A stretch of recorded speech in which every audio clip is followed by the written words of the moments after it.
Η ιδέα προέκυψε από... βασικά, επειδή ξέραμε ότι θα κάναμε για τη Θόλο, θέλαμε να χρησιμοποιήσουμε όσα περισσότερα πράγματα μπορούσαμε, να διαφέρει το παιχνίδι όσο γίνεται με κάποιο παιχνίδι που θα φτιάχναμε για έναν απλό υπολογιστή.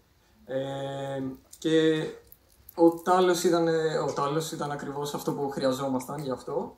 Θα το δούμε και συνέχεια. Ξεχνάω κάτι για τώρα, δεν θυμάμαι.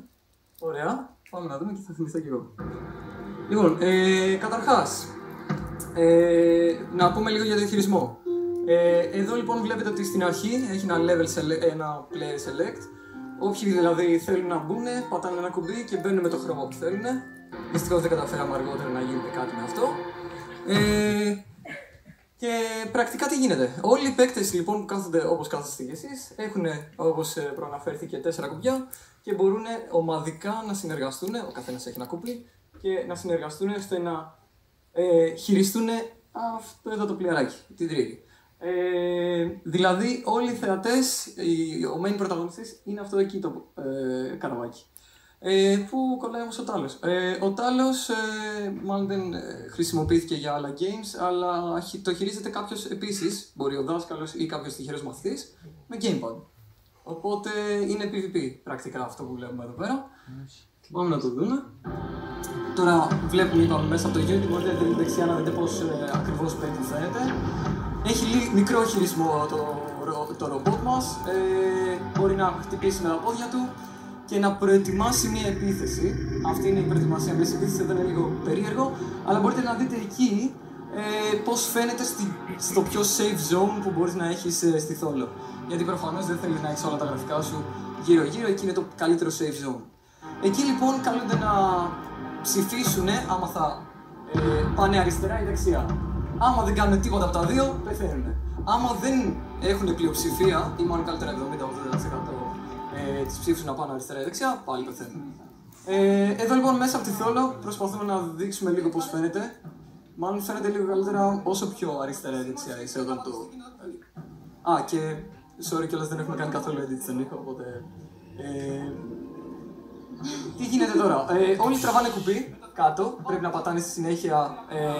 όχι να σπαμάρουν, αλλά να πατάνε συνέχεια κουμπιά. Και πού κολλάει το bubble. Δεν κολλάει πάρα πολύ.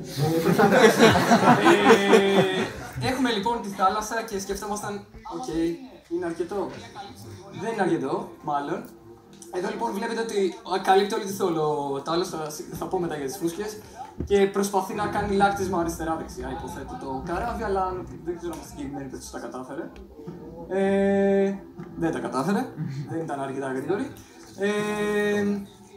Και λοιπόν, στο πραγματικό μύθο γίνεται ένα τρίκ και φεύγει μια βίδα, έτσι το αφαιρούν μια βίδα του Τάλου του κακομοίρη και φεύγει η φαία ουσία και πεθαίνει ένα ψυχοσώμα.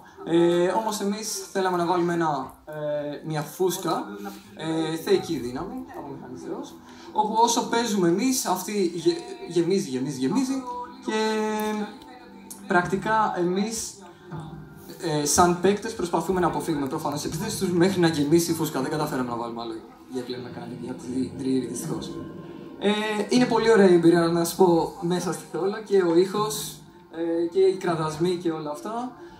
Τώρα δεν ξέρω αν φαίνεται εδώ πέρα, αλλά όποιος θέλει είναι πολύ ωραία η εμπειρία. Όχι επειδή το φτιάξαμε εμείς, όλες οι εφαρμογές, τα παιχνίδια ήταν πολύ ωραία. Νομίζω στο τέλος του βίντεο δείχνει λίγο την φυλάκιση που γίνεται από τη φούσκα, οπότε κάτι άλλο που μπορεί να ξέχασα. Κάτι που ξέχασα. Ναι, εδώ είπαμε δεν έκανα καθόλου audio. Είπαμε, θέλουμε να χρησιμοποιήσουμε και το χειρισμό, δηλαδή και όλες τις θέσεις και το gamepad που υπήρχε, αλλά και ταυτόχρονα το curvature, την καμπύλη που έχει τέλος πάντων η Θόλος. Δηλαδή, όταν κάθεσαι σαν θεατής, πρακτικά το κεφάλι βρίσκεται πάνω σου, ενώ εσύ πρακτικά βλέπεις τα πόδια σου όπως τα έβλεπες σαν να ήσουν εκεί. Οπότε αυτό έχει ένα ιδιαίτερο εφέ όταν είσαι μέσα στη Θόλο, ότι όντως βλέπεις ένα πελώριο αντικείμενο 30 μέτρα ψηλό. Η κλίμακα τέλος πάντων δεν είναι ακριβώς, αλλά εντάξει. Αυτό λοιπόν είναι μια φούσκα που όλο και γεννάται. και πρακτικά κλειδώνει τον θύλακά μας για την αιωνιότητα. Χωρίς πολύ βία ή λίγο μελό, εντάξει, και προφανώς για να είναι και στο θέμα μας. Αυτά. Ήταν πάρα πολύ ωραία.